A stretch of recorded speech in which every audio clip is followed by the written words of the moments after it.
समांगम में भाग लेने के लिए अगर एक भी योद्धा वल्लभराज से जा रहा है तो यहाँ की औरतों के मन में जलती बदले की आग की वजह से है।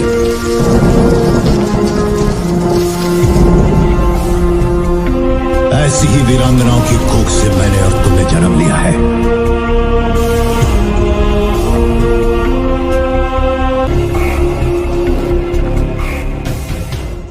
मध्यकालीन भारत के इतिहास में काफी समय तक दिल्ली सल्तनत पर मुगलों का अधिकार रहा और समय के साथ साथ मुगलों ने दूसरे धर्म के लोगों पर कई तरह के अत्याचार करने भी शुरू कर दिए थे।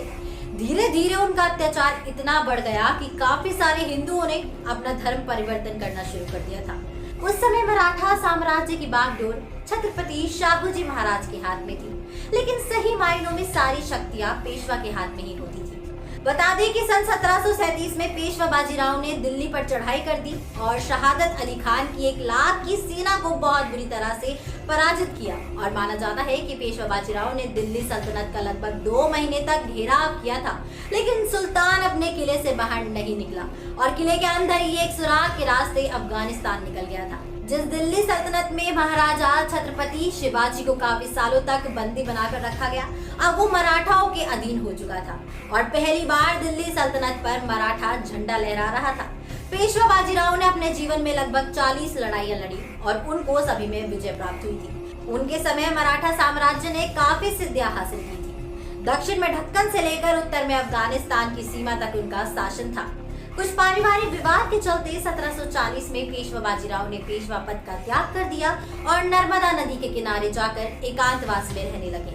कुछ समय बाद उनको सूचना मिली कि हैदराबाद के निजाम ने मराठा साम्राज्य पर आक्रमण कर दिया है और ये सुनते ही पेशवा बाजीराव बिना सेना का इंतजार किए अकेले ही युद्ध पर चले गए थे।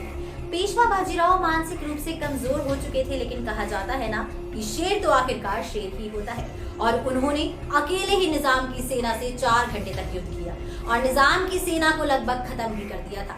4 घंटे के बाद मराठाओं की बाकी सेना आई और मराठों ने हैदराबाद के निजाम को भी बुरी तरह से हरा दिया था।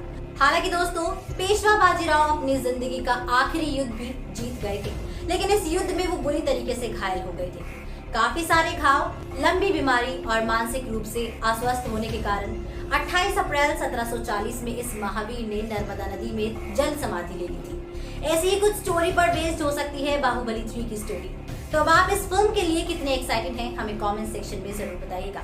दोस्तों, इसी के साथ मैं अनुष्का त्यागी लेती हूँ आपसे इजाजत। बने रहिए और देखते रहिए बॉलीग्राज स्टूडियोज को। हमारे आज के राइटर हैं प्रतीक तिवारी।